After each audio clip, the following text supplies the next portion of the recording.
My husband's days are numbered, and he has come to terms with it, but I just can't deal with it. I, 42F, have been married to my husband, 38M, for over 10 years. We met when I was 24 in a club. Ever since I knew him, he could never accept any health damages. For instance, he fell from a ladder from about 2 meters or so and went into the hospital just because I insisted. When he was 25, he started complaining about his knee hurting really badly when he bent it. It took me 5 years to persuade him to go to the doctor over this, and he ended up having surgery. After the surgery, he was supposed to rest for 2 months, but after 2 weeks, he was back to working out and jogging. 2 years ago, he was diagnosed with leukemia. He immediately stopped smoking after the diagnosis and worked out even more than before to boost his health. However, it didn't help at all, and last month his health went downhill. He became pale and weak to the point where I had to help him up the stairs on a few occasions. 2 days ago, while dining, our daughter, 15F, asked him if he could take her hiking to the Alps next year. He just said something along the lines of, "I'm not sure if I'll still be around by that time." I kept my cool at that moment. After our daughters left to go to sleep, I blew up on him. I started screaming, and I can't even remember exactly what it was anymore. Something like, "From the moment I met you, you never gave in to any health condition. You always overcame everything, and now, out of nowhere, you're just going to accept it and kick the bucket?" Normally, he would raise his voice at me, saying, "We are not animals in this house, so we will not scream at each other." But not then. He just glared into the corner of the kitchen and said nothing. When his eyes started watering, my heart shattered into thousands of pieces. At that moment, I knew I only had a short amount of time left with the love of my life, and I will forever regret blowing up at him. I apologized for everything, and he told me I didn't even have to, that it's only natural, and that stages of grief are a real thing. We had a long talk today, and I decided to arrange bucket list days for him so he can enjoy the last few months he has. Update 1. Hello Reddit. I haven't really had the intention to post on here again, but my therapist thought it might be therapeutic to do so since it helped the last time. My kids are at my late husband's parents', so I've had some wine to give me the will to actually write this down. As you might have guessed from my previous text, it happened. My husband passed away about half a year ago, and I miss him so damn much. I wanted to thank all of you who suggested grief counseling. Me, my late husband, and our 2 daughters attended about 2 months after my original post, and without it, we would most likely be more destroyed than we already are. I also wanted to thank the person who suggested my husband film videos for our daughters' life goals.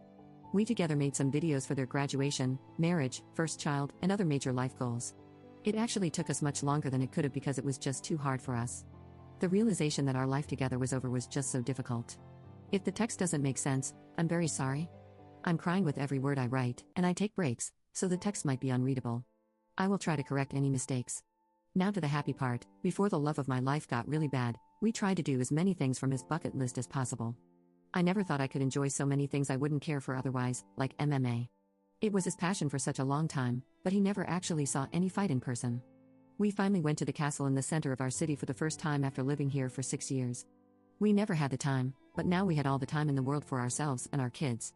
We traveled a lot, went to see the Stonehenge, such a curious sight. After that, we went to see the fjords, which fascinated him so much.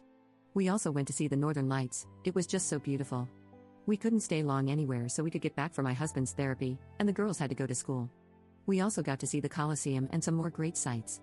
I hated myself for quite some time after the events of my last post.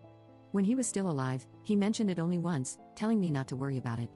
He said it was just the silent thoughts said out loud, and he didn't want me to ever worry about it again or he'll haunt me. Some of you might think that it was not nice, but we used to have a specific sense of humor, and we have one rule in our house: as long as it's funny, it's allowed. Also, if the person who is being made fun of finds it funny, it's okay. He got really bad about a month before passing. I mean, when we were traveling, he was in a wheelchair, but that was only for the long walks. But in the last month, he already couldn't move without it. I hated to see him in that state. It hurt both me and our daughters. It was just so painful. I also saw his pain in his eyes. He was so angry that he couldn't go his own way. Assisted unalive is not legal where we live. He always supported it, and I didn't used to. But now, when I saw how much pain he was in, I would do anything just for him to feel better. He deserved to choose his own way out. What he didn't deserve was to spend his last days in pain or medicated. In his last moments, our whole family was with him, including my parents and in-laws. In one of his last conscious moments, he told us all how much he loves us. I tried to be so strong for our girls, and I was. I stayed together until after his funeral. After seeing him gone, I broke down, knowing that it's all over, but at least he didn't feel any more pain. I will never forget you, Patrick. I will forever love you. You were my light in this dark world, the fire that kept me from freezing. Now I will try to be as good of a support as you were to me for our daughters who love you so much. I miss you.